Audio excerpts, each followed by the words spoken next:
Ya digo, cualquier tontería ya no importa. Hemos sido tolerantes hasta excesos criticados. Quiere, defiende y protege a la gente. López Obrador. Me canso ganso. ¡No tengo nada! ¡Pinche gobierno puto! Bienvenidos a una nueva emisión de Ni que fuera política. ¿Cómo están? ¿Cómo la están pasando? Ese bienvenidos no me gustó tanto, pero bueno, lo voy a dejar. Y ¿cómo están? Bienvenidos a una nueva emisión de Ni que fuera política, su programa preferido de política y temas sociales y todo eso que aquí platicamos. Mi nombre es Abraham Heredia y aquí estamos una vez más llevándole hasta su casa la información, que espero que sí esté en su casa o que si no haya ido a comprar comida y víveres y todo esto y nos esté escuchando, no sé, en su coche quizás.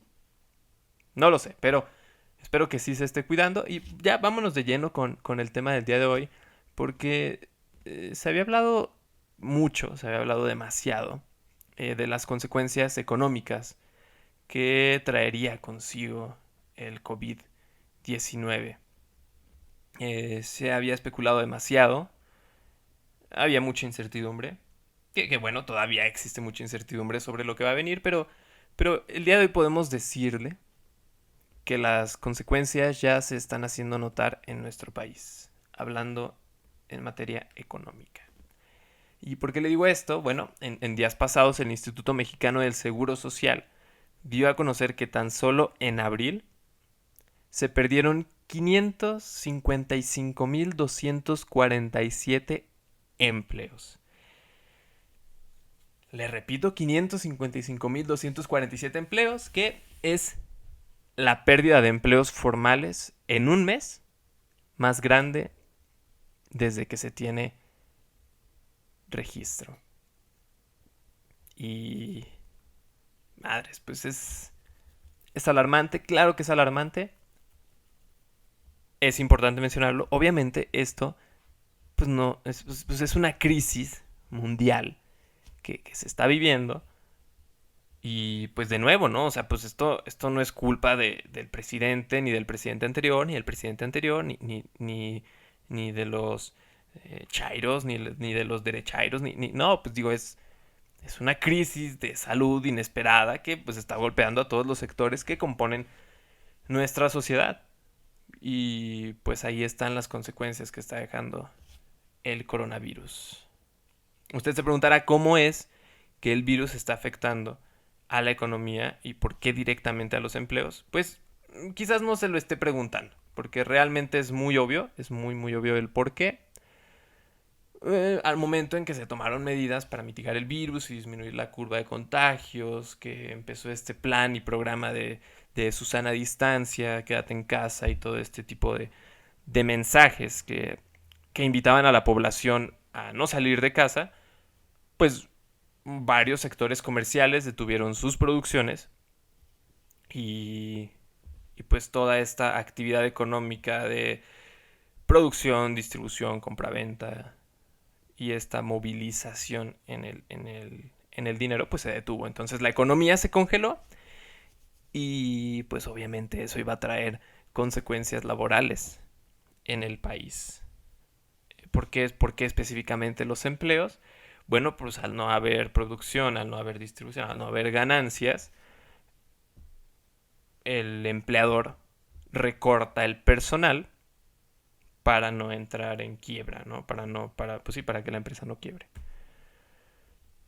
Entonces, tan solo en abril se ha perdido esa cantidad de empleos. Es una cantidad estratosférica. La verdad es que es para los alcances de nuestro país es muy lamentable. Y bueno, de acuerdo a David Kaplan, que es especialista líder en mercados laborales en la División de Mercados Laborales y Seguridad Social del Banco Interamericano de Desarrollo, si en mayo tenemos cifras similares a las de abril, significaría superar la pérdida de empleos de la crisis del 2009 en tan solo 2 meses de este año. Entonces, pues sí, la magnitud del problema es grande y el panorama no es el más esperanzador. Y pues sí, digo, es una crisis, les comento, no es culpa del presidente, no es culpa de nuestros gobernantes, no. Pero bueno, tienen que tener una respuesta ante la crisis. Y la respuesta y los resultados que dé la respuesta sí son responsabilidad y sí son culpa de las personas que gobiernan en nuestro país. Bueno, y usted se preguntará entonces, ¿cuál es la respuesta de nuestro gobierno ante la crisis económica? Y bueno, desde los primeros días de abril, el presidente Andrés Manuel López Obrador dio a conocer su plan de acción económico para combatir esta crisis causada por el coronavirus.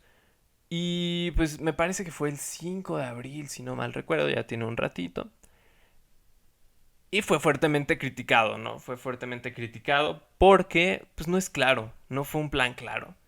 Y digamos que, en otras palabras, fue dar pan con lo mismo, pues ya que dicho plan no contó con especificaciones sobre la protección de empleos y se concentró más en el discurso político que ha manejado desde hace años, que es la austeridad, ¿no?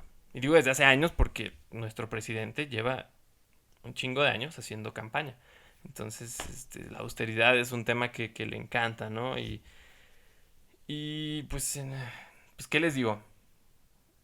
También es importante aclarar que en ese plan comentó que sus proyectos de la refinería Dos Bocas y el Tren Maya y todo esto que está en su agenda política sigue en plan de construcción, ¿no? O sea, entonces la austeridad meramente es para todas las demás situaciones que no tengan que ver con sus planes.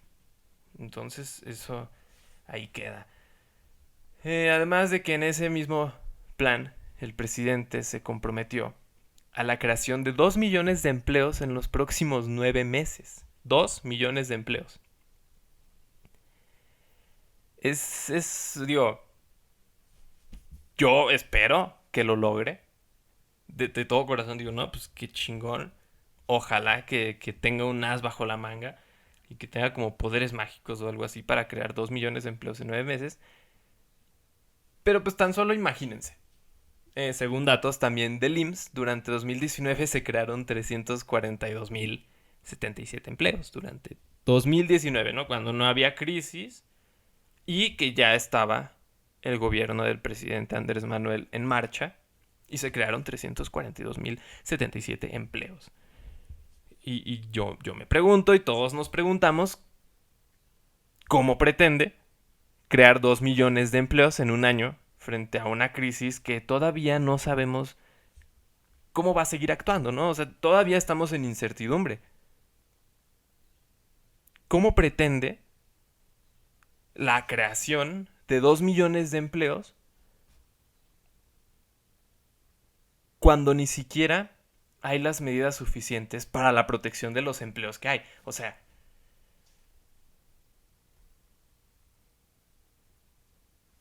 es como, no sé, se me ocurren muchos ejemplos pendejos, pero es como si yo dejo la llave del lavabo abierta y yo tengo 10 litros de agua y dejo esos 10 litros corriendo, ¿no? Así, le abro la llave de mis 10 litros de agua y se están acabando.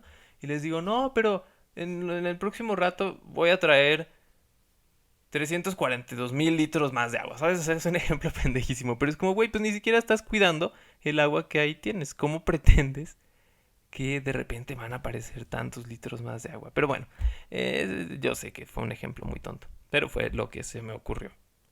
Y ya, no lo voy a cortar.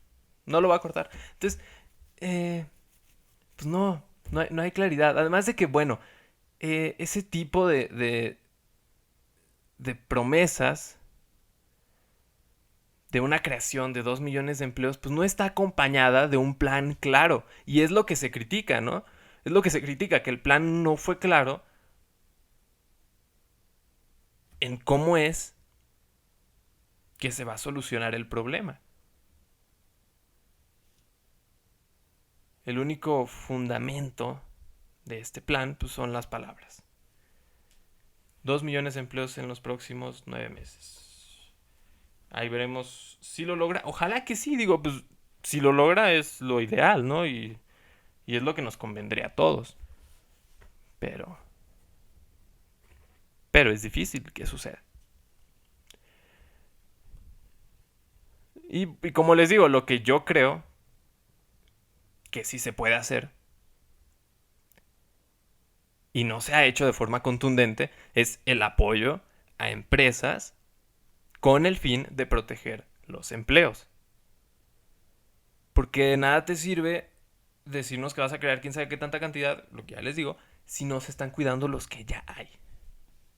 Entonces, bueno, les voy a leer las palabras de Jorge Andrés Castañeda, consultor independiente de política pública y profesor de economía política internacional en la Universidad Iberoamericana. Y las palabras de aquí el profesor Jorge dice así: la razón por la que se tiene que ayudar a las empresas es para salvar los empleos que estas empresas crean. Hay más de 13 millones de empleos en el sector servicios. Si al salir de la crisis sanitaria amanecemos en un México donde una parte importante de estas empresas quebraron o desaparecieron, la recuperación va a ser mucho más difícil y esos empleos se van a tardar años en regresar. Habla aquí algo muy importante el profesor Jorge Andrés Castañeda, donde dice que al no apoyar a las empresas, lo que va a suceder es que éstas quiebren y entonces, bueno, una vez que ya salgamos a esta nueva normalidad que nos han dicho y que, ay, qué bonito se oye, pero que quién sabe cómo se ponga, pues, ¿quién va a emplear si las empresas quebraron? ¿De dónde van a salir los empleos que el gobierno pretende crear? ¿De dónde va a salir esa parte fundamental de ingresos en la economía familiar que también el presidente dice que pretende cuidar, ¿no? ¿De dónde va a salir si las empresas quebraron? Hay otra incógnita que no se resuelve en las respuestas que da el gobierno federal. Y bueno, nomás para que se den una idea, en abril, igual según datos del IMSS, se dieron de baja 6,689 patrones afiliados al IMSS. Eso demuestra pues que algunas empresas efectivamente están empezando a cerrar, están empezando a quebrar. Y pues eso va a significar un problema cuando intentemos reactivar la economía. Además de todo esto, ha estado sonando demasiado en la agenda política de nuestro país la caída del Producto Interno Bruto, que se espera que en este año sea de entre un menos 5 y un menos 10% de crecimiento. Gabriela Siller, economista jefe del Banco Base, explicó que tener expectativas de crecimiento económico es fundamental para que las empresas puedan contratar personas y así lo dice textualmente, lo voy a decir ahorita. Dice, el hecho de que exista la posibilidad de más brotes genera que no se contrate más gente y que, bueno, los consumidores estemos más cautelosos y no gastemos tanto. Esto, pues obviamente representa un riesgo para México. Eso es lo que dice la economista del Banco Base. Pero, pues, a diferencia de todo este panorama en el crecimiento económico de nuestro país, bueno, nuestro presidente Andrés Manuel López Obrador, como respuesta ante todo esto, pues dice que no debemos de medir el crecimiento económico o el desarrollo bajo estos estándares neoliberales. Y el día de ayer dijo que presentará una explicación de su parámetro para medir la economía según el bienestar y la felicidad. Y bueno, aparentemente esto lo va a presentar este fin de semana. Su idea de cómo se tiene que medir el bienestar y el desarrollo del país. Y no hacerlo bajo estos estándares neoliberales que, por cierto, pues se llevan a cabo en la mayor parte del mundo, y que al ser nosotros parte de un mundo globalizado y que económicamente dependemos de otros países como de Estados Unidos y etcétera, etcétera, bueno, pues me parece que no se puede decir que no es una forma de medir válida, ¿no? Entiendo el discurso político y entiendo la retórica política de nuestro presidente, pero México no es un país que pueda decir, nosotros vamos a hacer acá como se nos hinche un huevo y ya. No tenemos ese poder. No tenemos ese poder y pues bueno. Sin juzgar, antes de ver, pues vamos a esperar a que salga esta carta que va a emitir el presidente explicándonos cómo es que nosotros, ignorantes, debemos de medir el bienestar y el desarrollo del país. Y pues, ¿qué les digo? Bien, así es como se vienen presentando poco a poco las consecuencias que trae consigo esta crisis por COVID-19. Y ya como mensaje hippie, pues me parece que es importante que aquí en lo personal, en la cuestión familiar, con nuestros seres queridos cercanos, pues seamos conscientes de cuál es nuestra economía, de cuál es nuestra principal fuente de ingresos, cuáles son nuestras prioridades, nuestras necesidades, y bueno, pues empezar a hacernos a la idea que se vienen tiempos difíciles, ¿no? Porque no solamente es mientras atravesemos la pandemia, no se trata de que ya mero regresamos a esto que les digo, que la nueva normalidad y la fregada, ¿no? Pues viene una reactivación económica que también es difícil de superar, ¿no? O sea, seguramente vengan, pues seguramente ya no haya en un futuro cercano, esperemos, tanto riesgo de contagio, pero habrán otros riesgos, inseguridad, no sé.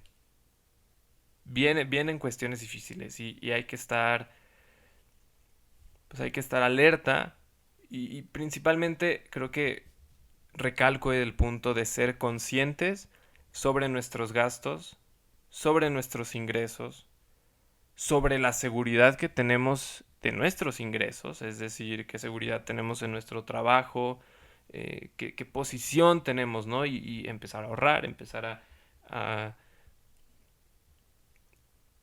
prever lo que se pueda venir. Y pues nada, creo que con eso vamos terminando. Esta ocasión fue un episodio corto.